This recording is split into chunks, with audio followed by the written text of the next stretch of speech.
So welcome to the TMC Newsroom. This is Carl Ford of 4GWE fame. I'm here with Diane Strahan, who is Vice President of Mobile Services, but particularly I think we're going to talk about 2D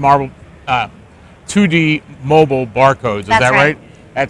It's a fun subject to bring up right now. It is. And just out of curiosity, do we have one handy that you're showing around? We do. Actually, here at the show, we launched a program with Visa. Right. So Visa is really excited about the power of mobile barcodes. They can be used for so many different applications, but this particular application lets you check your debit card. So I don't know how many times people will have a Starbucks card or a gift card or a debit card, and they're like, how much money do I have left on that?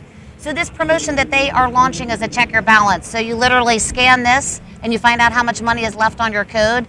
But here at the show, you actually can enter to win $100. So every half hour or hour, I think we're giving away $100. So you can register to win. All you have to do is answer the question creatively. Where do you want to go? Right. And for those people who don't know, this kind of symbol here is the 2D barcode. And what's interesting is that actually you guys are kind of the people who create the registry functionality and the capabilities of knowing what that actually is saying.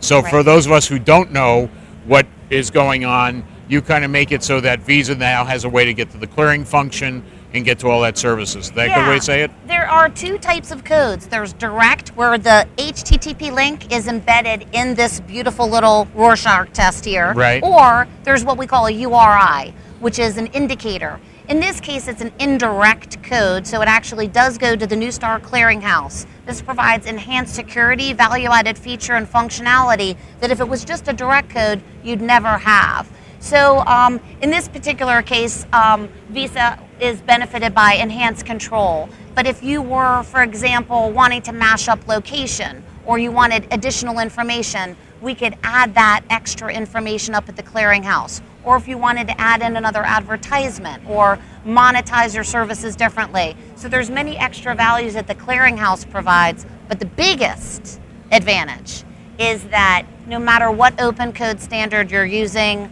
data matrix or QR, Neustar's offering a service that normalizes all of this. So whether you have a Neo Media reader, a 3G Vision reader, or no matter whose campaign you're running, whether it's a campaign from your ad agency or for one of the campaign management companies that we're partnered with, these codes will all resolve.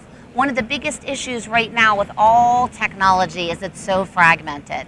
So what Neustar's specialty is kind of simplifying the marketplace. So no matter what open standard code you use, if it's participating in the clearinghouse, your code will resolve. So, for consumers, they don't want to go clicking on codes and not have them work. So just like SMS, the reason SMS took off is because everyone had an SMS client. Well, soon everyone will have a barcode scanner client in their phone. And the most important thing is whenever someone texts, it works. Whenever someone scans, we want it to work also. Right, and we should talk about that a little bit in terms of you said applications.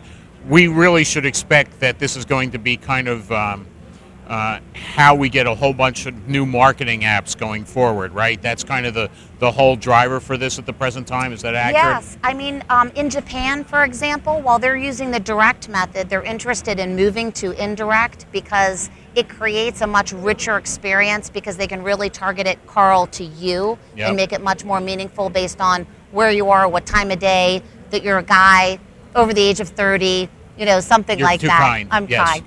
But yeah, in Japan, 1 out of every 5 people once a week are clicking on codes. And so just like texting, we think barcode scanning is going to be fairly pervasive. It's going to be in a lot of magazines, a lot of newspapers. You see it now. Black Eyed Peas just launched a concert over where I live.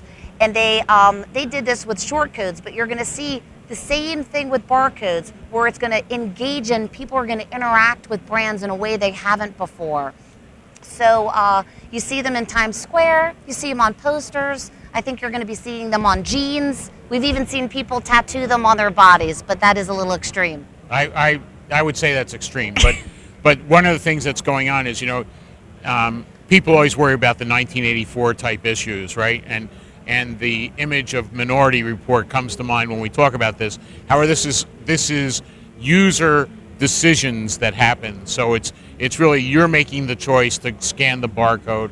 It's about your desire to have your metrics understood, as opposed to stuff Yes. happening behind the scenes. So it's a very nice technology, and it really aimed at people. So I'm expecting to see a lot of good things from the space. And I think for mobile, that's one of the most important things. Consumers are opting in to participate. That's a great call to action because it basically says scan me or snap me, and so that's fantastic. And then the consumer moves right up that value chain from call to action all the way to sale. And the most important thing I think the financial institutions and the retailers are getting is it moves straight to commerce. So barcodes are incredibly powerful, not just to get your attention and to engage you, but actually to make the sale. So it's a fantastic method of interacting with consumers if you're a brand. Cool. Diane, very nice job. Thank you so very much much for your time. It was a pleasure, Carl.